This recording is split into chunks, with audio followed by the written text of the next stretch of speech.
The U.S. allies need a stable F-35 program from the Biden administration.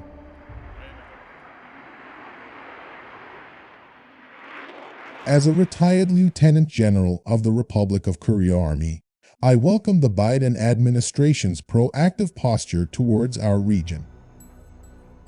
Key United States allies in East Asia, including South Korea, have historically partnered with America to contain threats to the region, and maintaining a robust military alliance between our two countries is essential to achieve our mutual interests of peace in this part of the world. For reasons of interoperability and to maintain the highest quality armed forces, the South Korean military uses United States arms to conduct its mission to maintain peace. These include Apache attack helicopters, the F-15 and F-16 fighters, and the F-35 stealth fighter.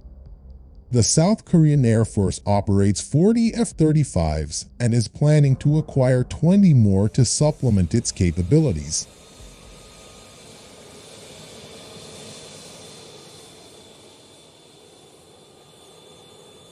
The U.S. Secretary of Defense Lloyd Austin recently visited Seoul and reassured the South Korean government that the United States will continue to deploy strategic assets including F-35 fighter jets as deterrence assets against North Korea.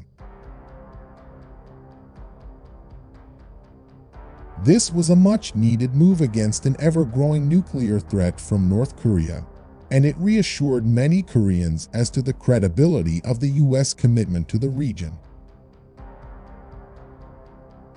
Having said that, conflicting news from the United States on the F-35 program and its future is concerning, to say the least.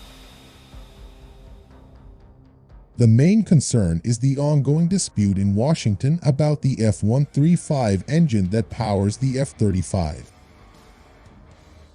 There are those in the Pentagon and Congress who have called for an upgrade to the propulsion system, and rightfully so, given the F-35's need for better thrust and vertical lift, but there are also voices calling for a completely new engine system called the Adaptive Engine Transition Program.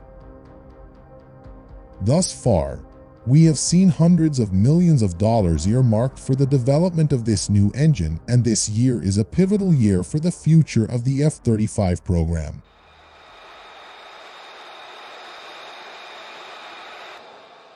The proposed creation of an entirely new engine, compared to upgrading the existing F-135, would greatly burden South Korea and other allies who operate the F-35.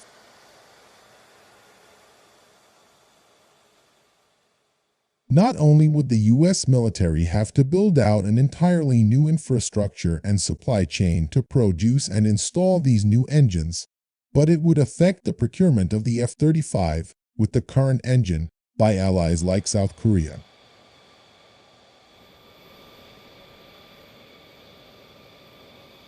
If this year's Congress authorizes this overhaul and leads to Korean F-35s being retrofitted at extra cost, this will be a huge strain on both American and global supply chains, and would most likely force the South Koreans to cancel its purchase of additional F-35, leaving Seoul with fewer deterrence assets when crises arise.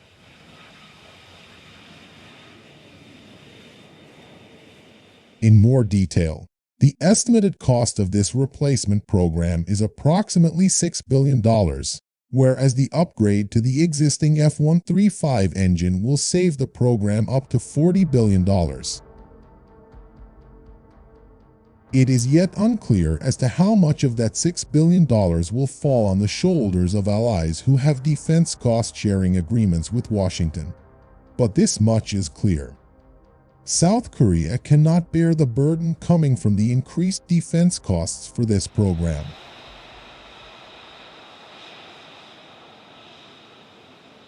South Korea and the United States are engaged in a delicate process of mending their bilateral alliance that was injured by President Donald Trump. In fact, the The former administration strained the relationship by demanding that Seoul pay more for the United States military's presence in the region. The last thing both governments need at this moment is another call for Seoul to take on higher defense costs, as it would derail the sensitive process. The F-35 program is not just a matter of domestic politics in Washington.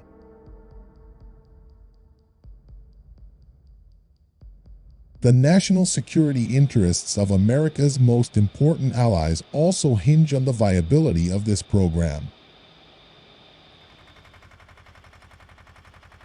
Therefore, the Biden administration must settle this debate on the F-135 engine by focusing on the impact of a replacement program or the benefits of updates to the existing components of the aircraft. It should also consider whether it would be viable to replace the engine in the later future, perhaps with the introduction of sixth-generation fighters.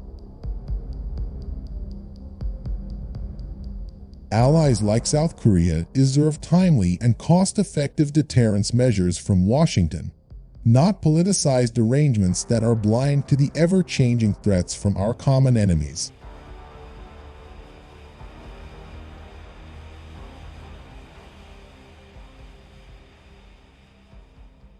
More importantly, it is in America's best interests to avoid souring relations with its partners by force-feeding expensive and premature defense initiatives.